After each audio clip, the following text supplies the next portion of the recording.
All right, everyone. We have a big win from the Trump administration right now. Link in the description, archived, of course. This is a big win. Midwest oil and gas, fuel extraction, energy extraction, is now going to be semi-deregulated by Trump and by Lee Zeldin's EPA. Apparently, some staffers have effectively been given orders not to enforce certain codes against energy companies. Environmentalists, so-called, will balk at this and say it's a terrible idea. Oh my God, you're going to have like fumes everywhere and pollution. That's not reality. No, the reality is that the United States needs to be gearing up on a potential war footing. We need more energy. We're going to need the oil. We're going to need the gas. We're going to need the coal. And we're going to need all of these things. We're going to need more of everything because we have to be able to power an economy in a situation where we might be isolated from parts of the world that are energy rich. We could be in a situation where we have to deploy the military. And so we can at least, somewhat ease the pain of having to do this by extracting more energy. We've got plenty of it. We've got enough to last a million years, basically. I liked when they talked about peak oil back in the 70s. Turned out they were completely wrong. Actually, even with more than doubled consumption, we became a net exporter for some time, and the cost was lowering, actually. We're capable of this. We're Americans. We're capable of anything.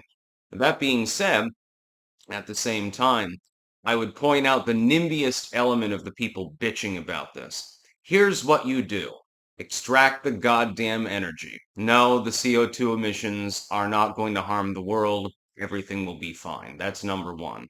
Number two, get off your ass and stop being a nimbyist. If you see trash, pick some up. Plant a tree. Get involved locally. Grow a garden and stuff like that. Defeat the housing authorities that prevent front yard gardening and shit like that. Ta-da! More food, more energy, more everything. Everything's greener, everything's lusher. You've restored habitats for bugs and birds and shit. Do it yourself. But people don't want to take the initiative. That's the problem with NIMBYists. Another thing that I would say for energy production, and the Trump administration should look into this. Start emptying all the plastic shit out of those landfills and putting them in energy generating incinerators. Because we could get rid of two problems at the same time.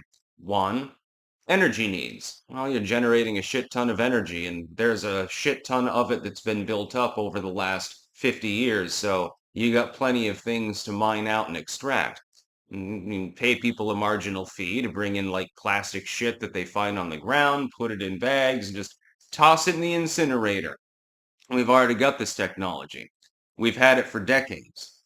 Number two, you're reducing the number of microplastics entering the ecosystem. One of the biggest problems environmentally, actually, of the modern age. If anything, the overuse of plastic has contributed more to environmental degradation at this point than the extraction of even coal, let alone oil or natural gas. Gas-powered buses for a reason.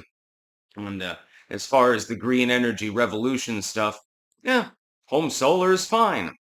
But I wish that you would stop cutting down forests in order to put up solar panels.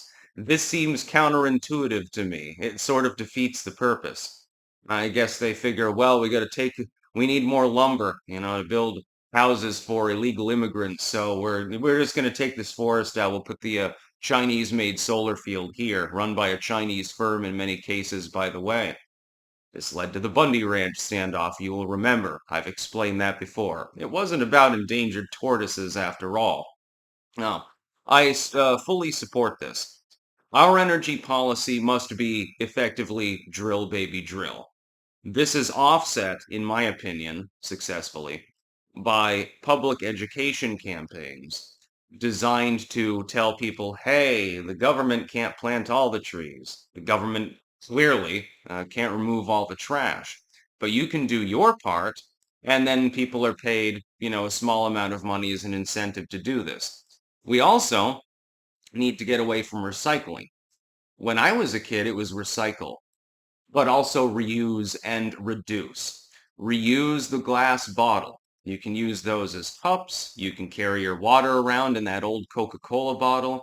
You can do this for an extended period of time. It's much more efficient. There's no reason to buy plastic bottled water.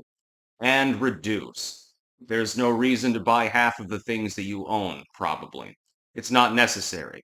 The reason that they went to recycle as opposed to also reusing and reducing is economic in nature. They don't want you to reduce the amount that you're buying. That's bad for the economy. And if you're reusing things naturally, at least for some things, again, you're not buying new things because you don't need to. You're reusing them. Efficiency should be one of the priorities of our nation.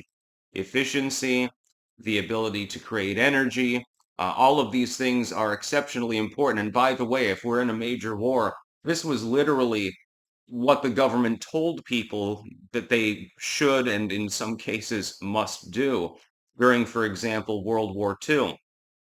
Plant a victory garden, and try to reuse things.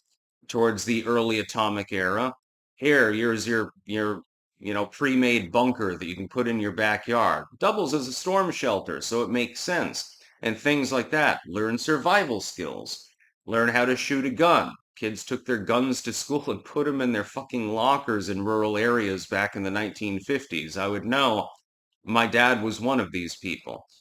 This is a more positive society and ingrains more civic awareness, more togetherness, more camaraderie, more skills, by the way, than the current decadence of the post-Cold War era. We need to return to that system, a more liberty-minded system in which people are encouraged to speak out. Civic awareness is higher. Trust is higher as a result of that. Crime presumptively actually goes down as a result of such a civic movement. Efficiency is higher. We've got more energy. We'll have a better military because people already know how to shoot guns and shit like that. Where's the detriment in that kind of society? I'm not really seeing any. If you cancel out segregation and stuff like that, that would be the perfect society, basically. It'd be more survivable.